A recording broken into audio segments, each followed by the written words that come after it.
right now. Pittsburgh's best sports show is about to begin. Call us or tweet us. We've got things to talk about on the Ireland Contracting Nightly Sports Call.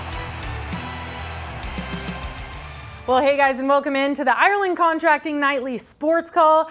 I have a very special guest with me tonight. From your very own Every Blade of Grass with Cool and Cass, it's Suzie Cool. Ladies and gentlemen, so excited. Our first time doing this together, but man, we're so thrilled to, right, Suze? Yes, Cass. I mean, we get to hang out every Wednesday, but now we get to hang out every Saturday too, it seems. So yeah. Very excited over here. So excited. Now I want to start things off, obviously. Today is Saturday, so college football Saturday. Pitt and Penn State were both off today, though. Penn State with a bye. Pitt, of course, hosts Syracuse on Thursday night. It is Larry Fitzgerald night, by the way, so that will be really fun, but they were off this weekend. But we still saw a lot of solid college football today.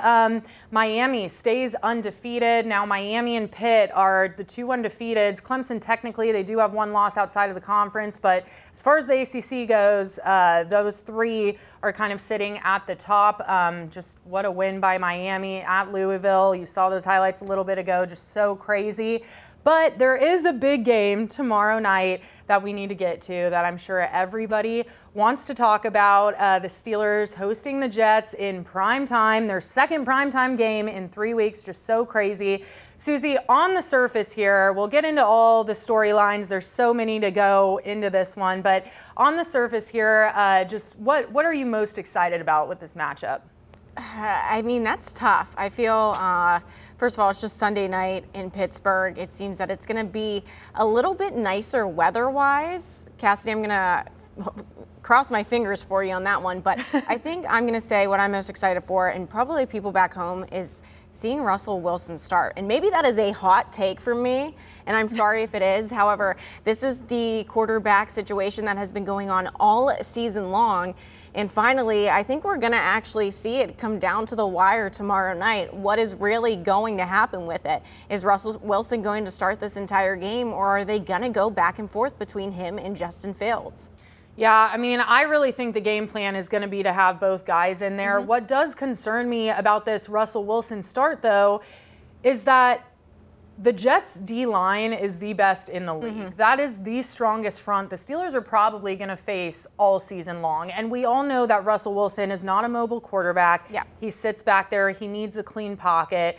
So it does kind of shock me. I would have thought if they wanted to get Russell Wilson out there into a game, they would do it before the bye week, but they would do it after the bye week, excuse me.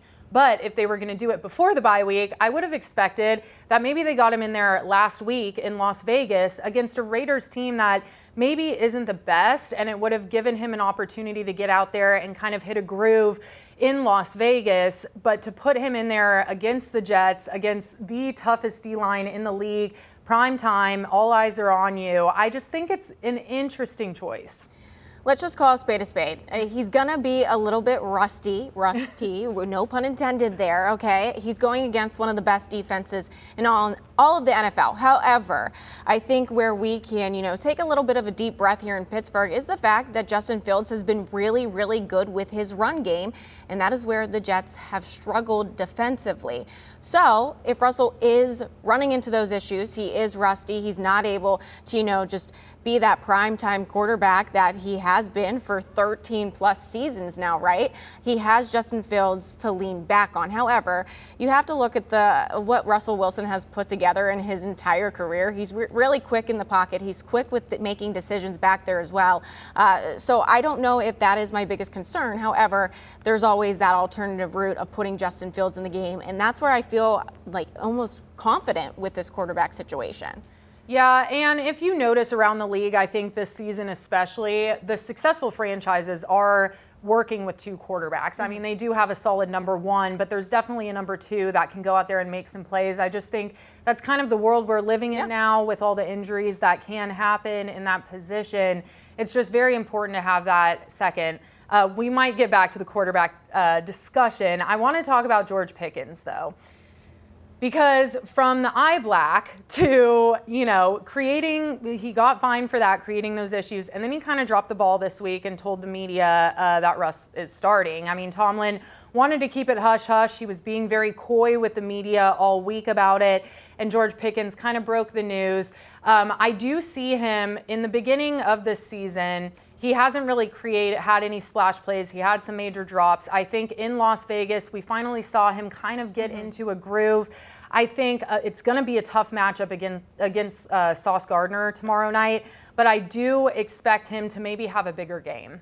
Yeah, I mean, you have to look at what he did last week against the Raiders. He made every single catch that he, was supposed to make. So that has to make you feel pretty confident with what George Pickens can do against the Jets tomorrow. And yes, he's had some moments this season that aren't his best look. However, I think you have to look past all of that and just hope that he can go out there and produce on the field. And maybe with Russell Wilson getting the start, this is going to be his time to shine and he's going to see the end zone. Yeah, we definitely saw them working out together at the end of practice a few times this week. Scotty Miller was there working out with him too. So it'll be very interesting to watch that matchup and to watch how he connects with George Pickens and how all of that goes. As for the ground game too, I mean, Najee Harris, what a performance in Las Vegas. It will be tougher, like we've been talking about against this front in the Jets, but I mean, Suzie on our podcast, I'm pretty sure you picked Najee to get into the end zone, right? I did. Like I said, whenever you look at that Jets defense, they're really good against the pass game. It's the run game that they struggle against. So Najee Harris being running back, go ahead, go for it. I picked him as my TD scorer because with Justin Fields being out for part of the game or maybe the entirety of the game, depending on how good Russell Wilson is doing, that's going to be that first option for the running back position. So I could see him having a game tomorrow against the Jets. Welcome back. It's time for the GMC Sierra tweet of the night. This is a quote from Indiana head coach Curt Cignetti on the Big Noon after his game today against Nebraska. We made some plays and broke their will. We're not the 76 Pittsburgh Steelers, but we're 7-0. And haven't trailed yet. I'm rooting for Curt Cignetti, man. I am a Pac-12 girl, went to Oregon State, so if I can see him succeed, that's very exciting. But yeah, I mean, really no one's the 76 Steelers, though. Let's be honest. That's what I was going to say. I mean, what a comparison, though, right? I know, right? Hey, we are going to hit the phone lines, though. They are lighting up. So we're going to go first with Josiah from San Antonio. Josiah, what's going on? Hey, Cassidy. Hey, Suzie. Hello. I just had a question. How come they're not using Pat Freiermuth? I felt like he should be something like Keith Miller, where a safety blanket, where they should always be able to go to him because he should be open. But for some reason, why do you think they're not going to him as often? Yeah, I'm going to add to that, actually. Pat Freiermuth and also Darnell Washington. Darnell Washington is over 7 feet tall. He is a monster. He has, 2 catches so far this season. The first one was a touchdown. The second one, he leaped over a defender. I don't know why we're not using the tight ends more. I really thought when Arthur Smith was coming here, that would be part of the game plan, open up the pass game more, use the middle of the field more, and use those tight ends. Pat, I mean, didn't score a touchdown in 4 years and then got him on back-to-back weekends. I don't know why they're not getting targeted more, to be honest with you, and it's unfortunate, to be quite frank. Oh, and you hit the nail on the head right there, Cassidy. I mean, you got to think about it. The times that Freiermuth has had the ball, he's made it into the end zone. So why are we not utilizing the tight ends more? That was one of our keys going into the game against Las Vegas. If you're trying to figure out a target on the field, there's other people that you can use rather than just Najee Harris or Justin Fields even trying to have to use his own legs. Yeah, I totally agree. I think they need to open it up more. They need to hit the tight ends more. We've honestly said it week in and week out. So I don't know. Maybe we just need to scream it from the rooftops, be a little louder. Let's go to Ann from Pittsburgh. Ann, what's going on? Hello. Hi. Yes, my thing is not taking away anything from Russell Wilson. Why would they even think about taking Fields and benching him? Yeah, I do agree with you there, Ann. I mean, Justin Fields, 4-2, 5 rushing touchdowns. That was one of my biggest questions when all of this started arising that Russ might be starting in this game, my first question is, isn't that going to ruin the confidence of Justin Fields long term? Because he's gone out there, he's done what he can do. And he even seemed a little down on, I believe it was either Thursday or Friday. I think it was Thursday when we got a chance to speak to him. He seemed a little down about the prospect of Russ starting over him. And he just said flat out, I just clearly haven't done enough to earn this starting job and stay here. But I mean, 4-2 and 5 rushing touchdowns and making plays happen the way he has. I truly don't understand the move. I think the only thing that justifies it in my mind is that Russ, when he got here, he was promised the starting position, and obviously injury at training camp, no one can foresee that. I think maybe because they promised him that, that's why he, he was healthy last week. Let's face it, he was healthy last week. He could have played him in Las Vegas. But he waited, and maybe that is weighing on Coach Tomlin a little more than he'd like to say, and he just wants to keep Russ happy. I mean, that's kind of the only thing I can think is the possibility. I'm going to play devil's advocate here. I don't know if this does hurt Justin Fields' confidence. The comment after saying, I obviously haven't earned the starting spot, but you have to go back to whenever this whole situation began at the beginning of the season, and every single week, Mike Tomlin was saying, we're just going to plan for Justin Fields to be the starter, but that's not the definite decision, on a Monday or Tuesday or Wednesday here in Pittsburgh going to a game on Sunday. Russell Wilson was always still in the question, and at those press conferences, Justin Fields was then saying, I'm just going to go into every single week like I am the starter. So he's always had that mindset that he might not be starting. So I don't know if this is really that shocking that once Russell Wilson gets the complete green light, now he's going to be in the game. Do I think that Justin Fields has done a good enough job to solidify himself as the starter here in Pittsburgh? I think that he has done a really great job, but you are also behind or competing with a very veteran quarterback that has 13 years of experience and a Super Bowl under his belt in the NFL. So the fact that Russell Wilson is better, why not dabble with him and see what he can do? Worst comes to worst, you put Justin Fields back in the game and you're right back to where you were last week against the Raiders.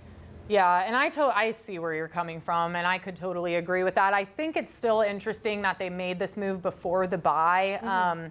I don't know. I just feel like, but I guess after the bye, they're going to have more divisional games, and maybe you want to get his feet wet before it starts to really, really count. So, I don't know. I hope that it doesn't diminish Justin Fields' confidence, because I would be I'll just put it this way. I'll be very, very, very shocked if we're standing here at this time next year and Russell Wilson is still here in Pittsburgh. I would be very shocked. So I just hope that long term it doesn't hurt Justin Fields, because I think there's a pretty good chance we'll see Justin Fields still here in Pittsburgh this time next year.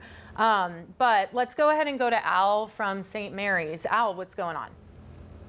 Hey, my question is, I just don't understand why the Jets are favored and they're 2-4 at Pittsburgh. Yeah, that's a great question. I really don't know. I mean, when Suzie and I were shooting our podcast the other night, it shocked me when we saw that. But I will say this. I don't hate it, because Coach Tomlin loves being an underdog. I mean, don't have the exact stats in front of me, but I'm pretty sure most times if he's considered an underdog going into a game, he ends up walking away with the win.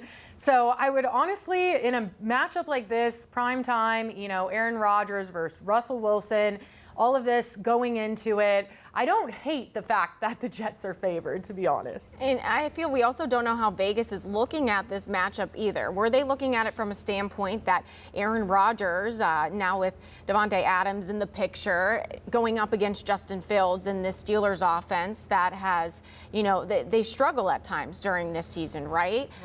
So were they looking at that matchup, or are they looking at Russell Wilson and Aaron Rodgers going up against one another, and Aaron Rodgers being in every single game this season and Russell Wilson just getting that first start and being a little bit rusty. So you don't know what angle they're looking at it from, but you know, I kind of have to bite the bullet here. I'm sorry, Al. I did pick the Jets for tomorrow. Yeah, I mean, it'll be very interesting. Yeah. I'm very excited to see how these offenses play out. It'll be the first time, as you mentioned, we see Davante Adams and Aaron Rodgers back together, as we know, back in Green Bay. I mean, what a dynamic duo those two were. So it'll be very fun watching them here at Acrisure tomorrow night. I don't know if you guys saw, Antonio Brown spoke at it, and he actually seemed coherent. So that was a nice surprise. That was pretty exciting. But sticking with Steelers stuff, Suzie, before we get going tonight, I want to get, first of all, your last thoughts on this matchup tomorrow night, and then give me a score prediction. Okay, so thoughts on the match tomorrow. I'm excited about it. Like I started off the show with saying, I'm excited to see Russell Wilson in action finally. Again, think he's going to be a little bit rusty, but I do think that we're going to see some double duty. We're going to see Russell Wilson, Justin Fields in the game. I think Aaron Rodgers is going to give the Steelers a run for their money. This defense from the Jets is going to give the Steelers a run for their money. However, if this offense can find a way around that defense, specifically with the run game, whenever Justin Fields is in the game, then I think it could be closer than I thought on Wednesday. However, I'm still going to stick firm with my 27-10 score line in favor of the Jets. I know, but I feel like I can't budge now because I already said it this week. I'm not going back. I know, you can't change it now. Plus, like I said, it's more fun this way anyway. Yes. I'm going to have to go, though. I think it's going to be a little bit closer. I think it's going to be a little bit more offense than what people might think. I think it's going to be 27-24. Steelers come out with the victory. But either way, it'll be so much fun there tomorrow night. I also want to mention, too, the Penguins are well underway with their season. And how exciting was it the other night, the overtime game? Sid scores the winning goal in overtime. And, of course, Malkin collects his 500th career goal with the Pens. Just so incredible. Right now, they're at 500. Had a bad loss to the Hurricanes the other night. But hopefully, you know, it's an early season. It's an early season, Suze. I was going to say, it's early in the season. They have had 5 games over a 7-day span. And I think that's hard on any sport, anybody whenever they're playing a sport. However, hockey is definitely very physically tasking. So you got to give them that. Definitely. Well, thank you guys for joining us tonight. Hopefully we'll see you guys next time.